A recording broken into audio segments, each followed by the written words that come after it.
के बाकी विचारों को भी सम्मिलित करेंगे। मैं गौरव अवस्थी जी को जोड़ना चाहता हूं। रायबरेली के बहुत ही जाने माने पत्रकार हैं और पिछली कई डिबेट में भी मेरे साथ मौजूद रहे। गौरव जी, आपका स्वागत और धन्यवाद हमें समय देने के लिए। मैं आपसे जानना चाहता हूं सर, सबसे ज़्यादा अगर डिमांडिंग स्टोरी या सीट कोई मीडिया में या जनता के बीच चर्चा में है तो वो है रायबरेली इस फेज़ की।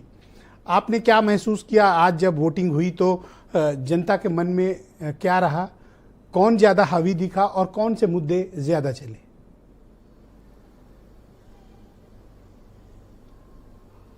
यहाँ जो वोटिंग का ट्रेंड हमें शुरू से दिखा, कुछ हमने अनुसूचित जाति के, दलित वर्ग के और ओबीसी के, जैसे माली है, नाऊ है, इस तरह से इन वर्गों को टटोलने की एक कोशिश की थी।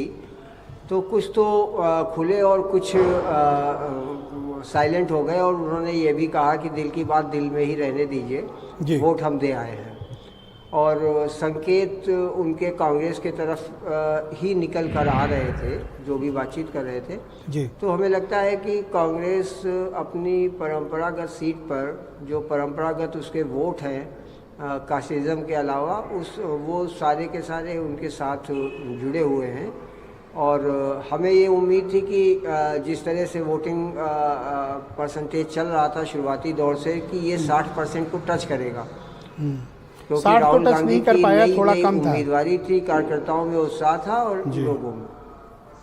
जी हाँ, टच नहीं कर पाया, वो 1% ही बढ़ा। हमें उम्मीद थी कि ये 3.5-4% इंक्रीज कर जाएगा। हाँ, बट अगर कंपैरिजन करें लास्ट टाइम से तो तकरीबन 1.5% बढ़ा है। 2% करीब। हाँ, 1-1.5% आप कह सकते हैं। हाँ, मान लेते हैं, करेगा जब फाइनल फिगर आएगी। ओके, तो आपको लगता है कि कांग्रेस अपना इस किला को बचाने में कामयाब होगी और कांग्रेस के मुद्दे रायबरेली में चले? डोमिनेंट पोजीशन पे है कांग्रेस। बिल्कुल, कांग्रेस डोमिनेंट। बीजेपी से क्या आपको लगता है कि वो किला छीनने में बीजेपी कहाँ चूक गई? आपके मुताबिक बीजेपी ने रायबरेली में क्या मिस्टेक की?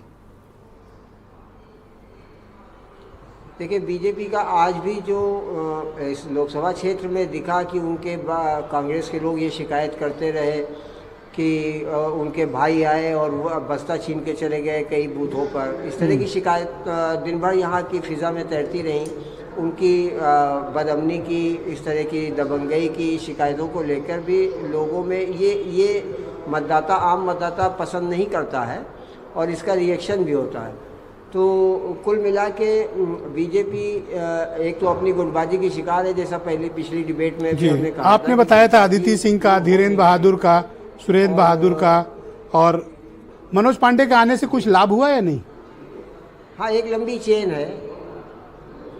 थोड़ा लाभ होगा ऊंचाहार में, क्योंकि उनका प्रभाव तो है ब्राह्मण्स में, लेकिन जितना प्रभाव उनका है उतना पूरा भाजपा के खाते में आएगा, इसमें हमें संदेह है। दूसरा, स्वामी प्रसाद के बेटे का अचानक कांग्रेस पार्टी के से प्रियंका गांधी से मिलना और उनको सपोर्ट कर देना।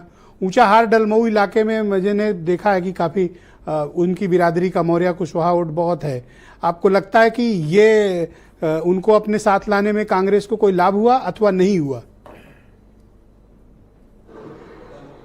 ये शुरुआती दौर से, जब से स्वामी प्रसाद जी की समाजवादी पार्टी में अनबन और खटपट हुई थी जी, तभी से ये चर्चाएं थी कि वो कांग्रेस के संपर्क में हैं और उनके पास कांग्रेस की मदद के अलावा और कोई विकल्प भी नहीं बचा हुआ है।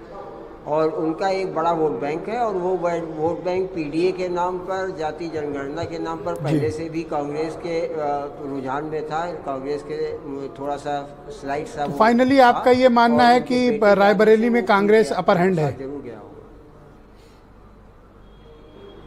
अपर हैंड है। और बहुत अगर लोगों के आधार पे जो बातचीत आज हमने की और उससे जो ट्रेंड निकलता है कि हो सकता है कि कुछ लीड उनकी बढ़ भी जाए।